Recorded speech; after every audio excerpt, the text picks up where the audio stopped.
कांदा प्रश्नावर उद्याच गृहमंत्री सहकार मंत्री अमित शाह साहेबांनी एक महत्त्वाची बैठक लावलेली आहे आणि त्या बैठकीमध्ये कांद्या प्रश्नावर निर्णय होईल।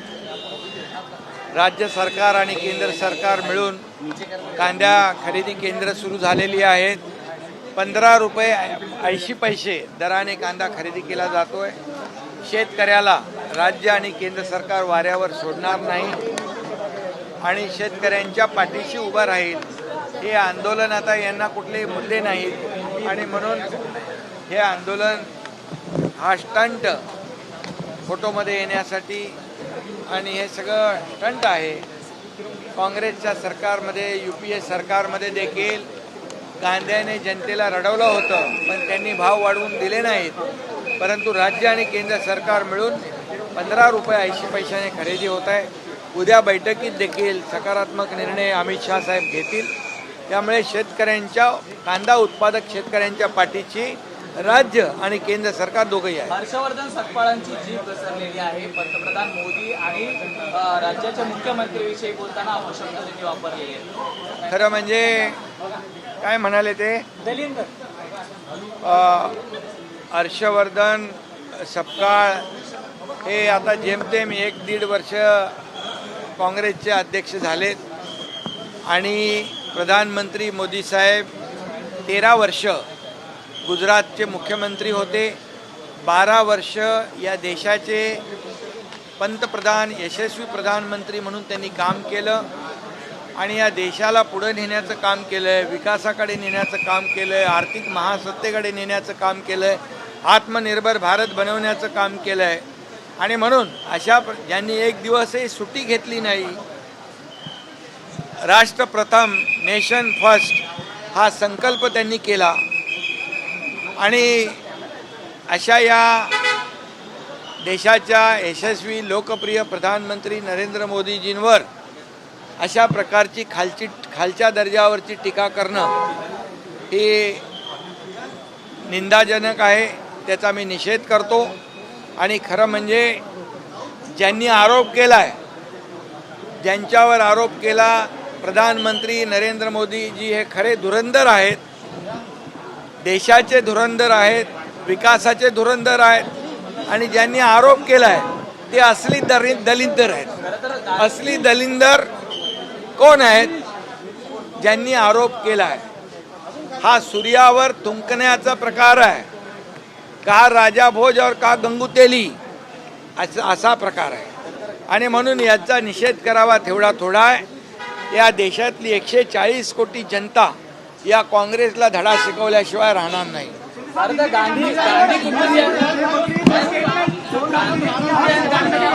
गांधी कुटुंबियांकडनं संस्कृती आणि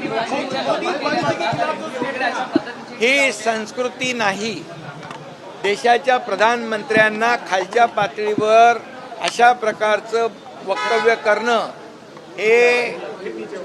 ही संस्कृती देशाची नाही आणि म्हणून याची निंदा जेवढी करू तेवढी कमी आहे।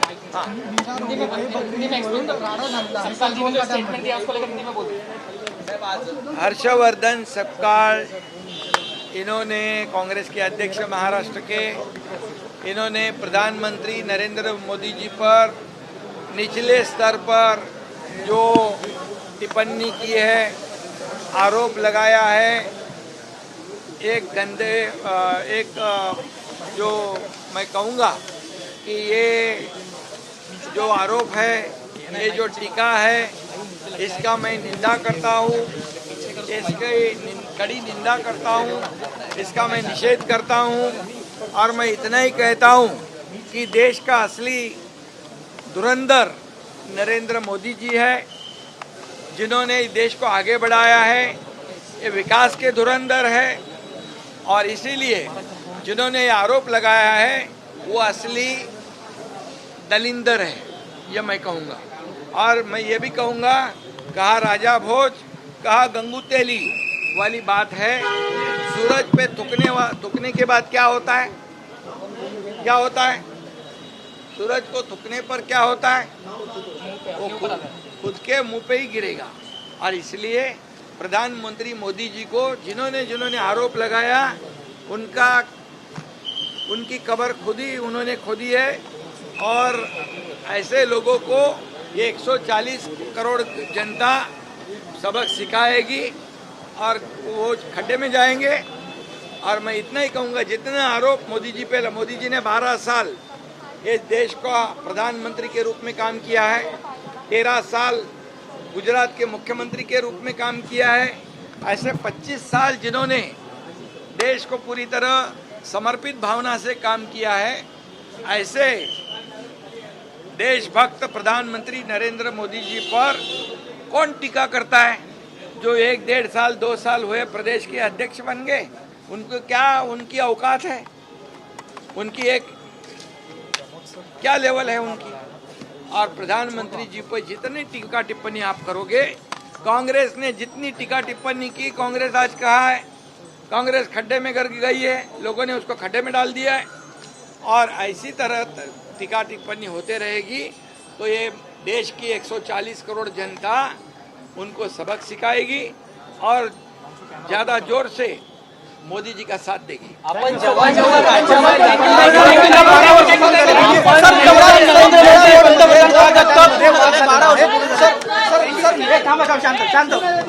बारा वर्ष पूर्ण झालेली आहे। एक तप मोदीजींनी काम केलंय, यामध्ये देशाचा विकास झालेला आहे, देशाची अर्थव्यवस्था मजबूत झालेली आहे, देश आत्मनिर्भर झालेला आहे।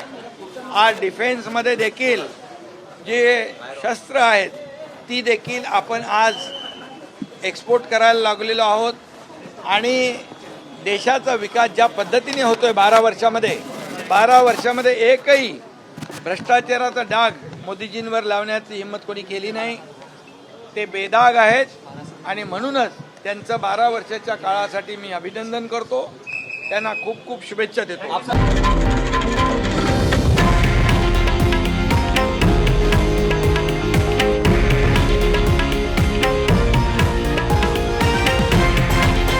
हे आहे देशातील नंबर 1 न्यूज नेटवर्क आणि आपण पाहत आहात TV9 मराठी, एकमेव।